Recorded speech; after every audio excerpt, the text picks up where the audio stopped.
So, ladies and gentlemen, welcome back to what I would consider a part two to the last module, because in today's module, we are not only getting into LinkedIn, but we are going to talk about some wizard advanced tactics when it comes to using Sales Navigator, as well as also using a LinkedIn automation. So that way you can almost duplicate yourself in a lot of senses, and so you can get the most bang for buck when you're using LinkedIn. And on that note, let's get into it.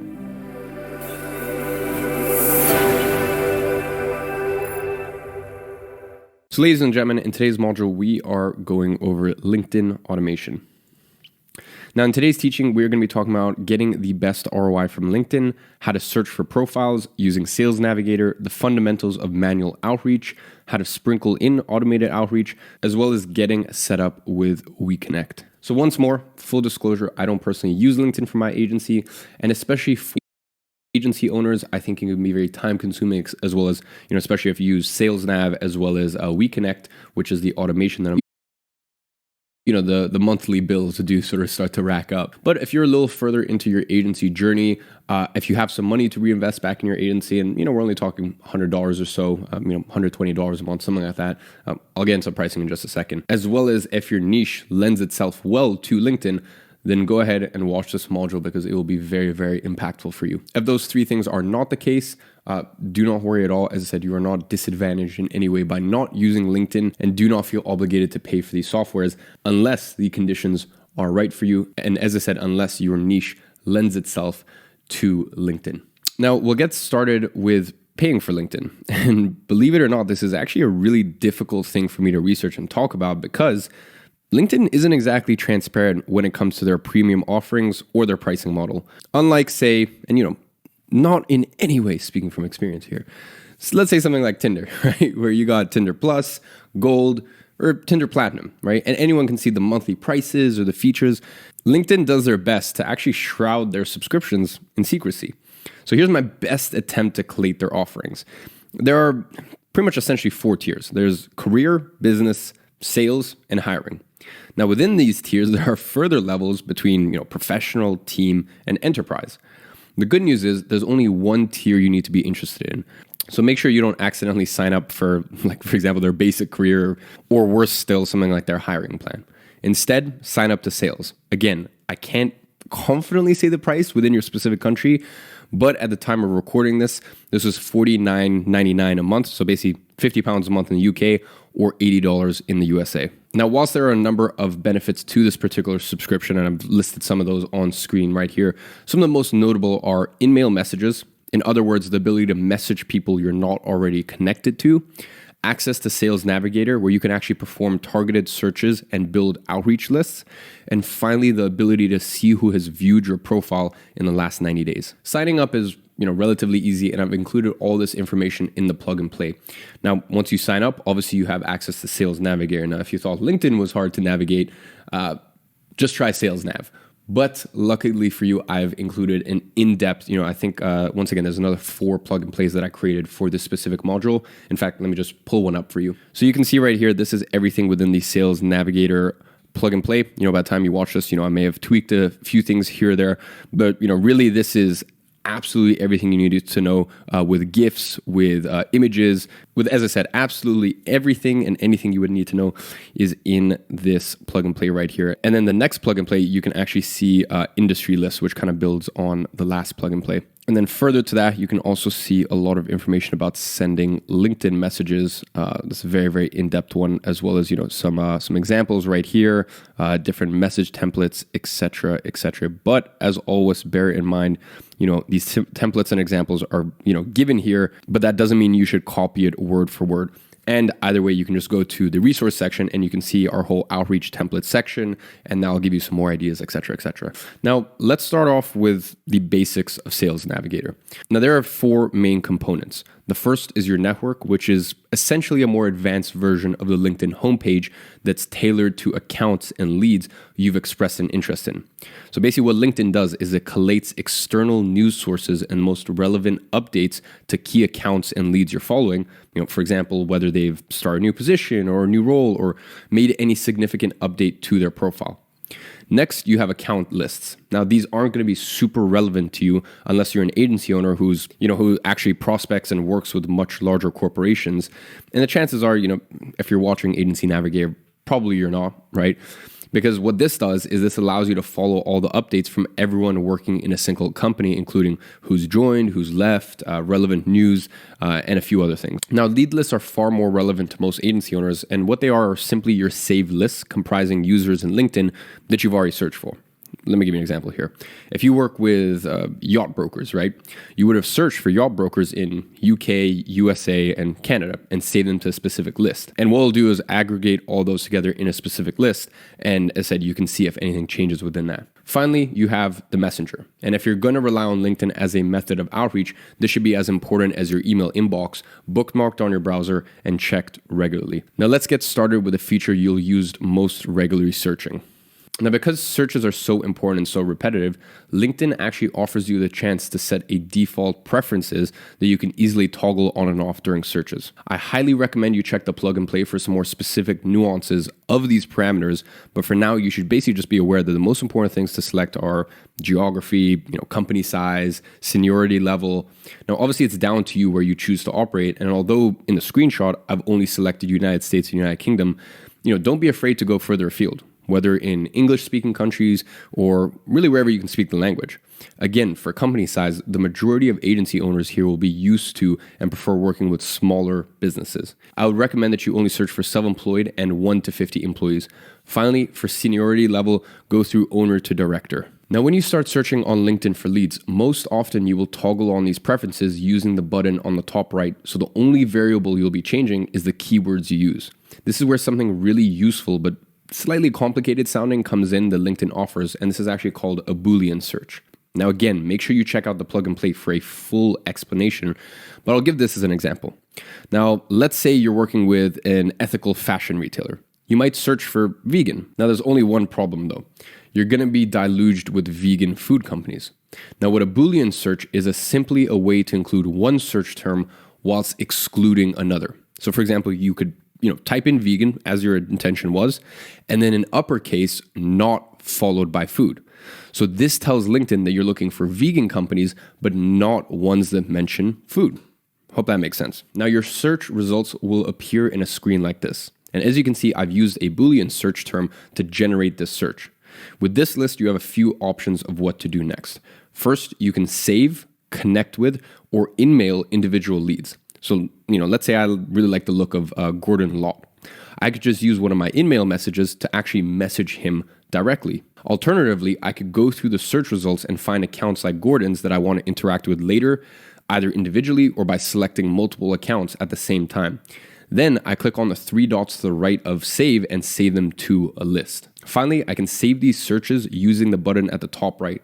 There's a few reasons you might want to do this. The first is that it's yielded great results, but you don't actually have the time to go through them all, in that one sitting, okay?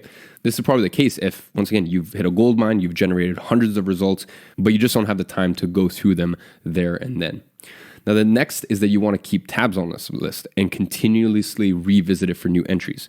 LinkedIn will automatically update this search based on new entries, and you can set up a notification so that anytime someone joins this list, you're actually reminded. So as I said, it updates real time, and as mentioned before, you might hit a gold mine list, and you may just not have the time to go through it there and then.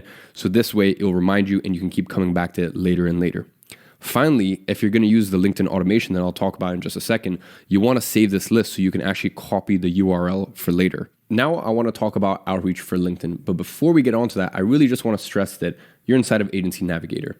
And if you haven't already picked up from this program, one of the big rules is just don't be fucking lame. Watch your profanity. Right? Really there's no other elegant way to put it. You see, LinkedIn is a place for business owners. So the worst thing that you can be is either a scummy salesman or a psychopathic service provider that just bothers everyone. LinkedIn is a place for sharing advice, professional discussions, and connecting with other business owners. So please bear this in mind before we get into the realm of outreach inside of LinkedIn. Now, again, I don't really use LinkedIn, and I'll admit I would have skipped past this had I not been looking for good examples.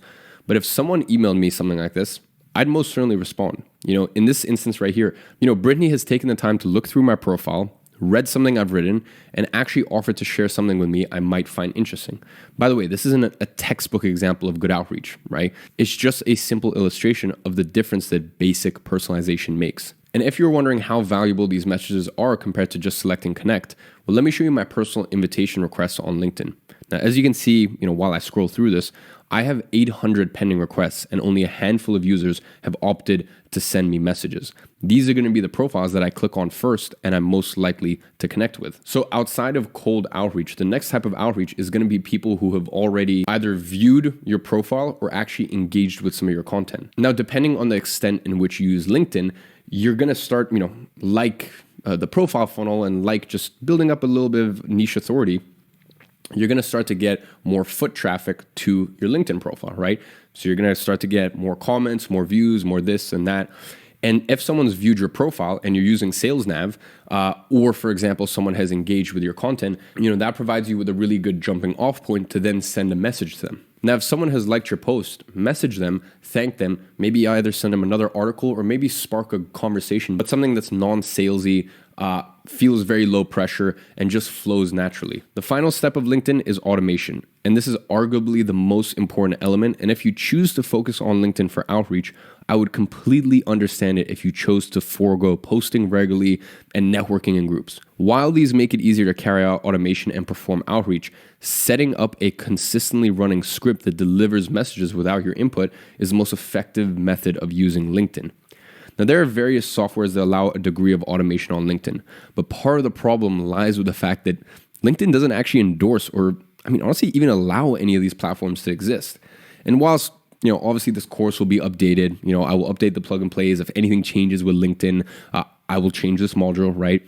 Because as I said, I will caution you right now and say that this software may be banned by LinkedIn. Unlike Lemlist, for example, these softwares explicitly go against LinkedIn's terms and conditions.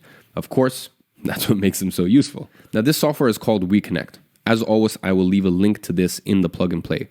Now, this is a relatively cheap software at just $49 a month, although bear in mind this must be used in conjunction with Sales Navigator, so just factor that into the cost. Now, when you first log in, your dashboard will look like this, showing the stats from your campaigns. Now, as you can see, there are multiple campaign types that this software offers, but we'll only be focusing on the two most useful. Now, before you set up a campaign, you actually have to import a list into WeConnect. Now, this is a slightly complicated and complex thing to do, so bear with me. You start back in Sales Navigator with either your saved searches or just do a brand new search. Add in your parameters, and first, 10 minutes ago, I just showed you how to do all this, so hopefully it's still fresh in your mind. And then you head to the search bar of your browser. So, you'll add in the parameters, you do your search, and then you go to the search bar of your browser and you actually take that URL and you copy it. Next, return back to WeConnect and go into the Save List tab. Here, you can paste the URL that you copied from LinkedIn and then just click Search. Now, it will take a couple of hours to populate the list, but once contacts start to appear, you can save this list using a naming convention of your like. By the way, naming convention just means like the way that you like to organize, your campaigns and this and that, et cetera, et cetera. So yeah, naming convention. Now, once that's done, you can continue to the campaign stage and select the objective. Now, the structure for both campaigns is almost identical, so we'll focus on messaging first connections here, okay? Bear that in mind, first connections. So select that in the campaign type, select your prospect list, and then click Save and Continue. Now, you'll be given the option to personalize your message. You can include mail merges such as first name, company name, and position. Now, inside of the plug and play for this module, which I'll open up in just a second, I'll give you guys an example outreach template. My personal recommendation, if you have one, would be to include some sort of case study or short explainer video, or for example, even on your website, if you've just got if there's a very straight path for someone to go on your website, they see some of your stats, maybe you have a short video, and then you tell them to book in a 15-minute audit call, a 15-minute demo, whatever. We've already talked about offer and angle, whatever your angle is to the meeting. Because here's the thing, you want to try to get as much foot traffic to your website, your case study, whatever the best point to send them to before they book in a call is. And look, even though you use WeConnect, that doesn't stop you from doing your own manual outreach. It's just if you're doing WeConnect and you have that asset there, the other thing that you could do, for example, is you could have a success wall, right? And just have all of your case studies just in a success wall, a little bit about what your agency does, kind of like almost a long form sales page. And then you can drive people to that instead. So ladies and gentlemen, let me just quickly show you the plug and play. As I said, you have the full instructions here, step by step for WeConnect. I show you guys how to set up, follow-up messages. I show you guys how to invite new connections, the recommended first message, the schedule, messaging first connections, the actual campaign structure, some different outreach templates, et cetera, et cetera. So it's all in the plug and play, the kind of nitty gritty of it. So ladies and gentlemen, the action step for today is I want you to create your own script for automated LinkedIn outreach. So as always, when it comes to Agency Navigator and some of these more complex or intense modules, as I said, the goal is to keep things punchy, high level in the module, and then give you, aggressive, excessive amounts of detail in the plug and play. So as always, I hope you guys enjoyed. Check out those plug and plays below this module. I'll catch you guys in the next one.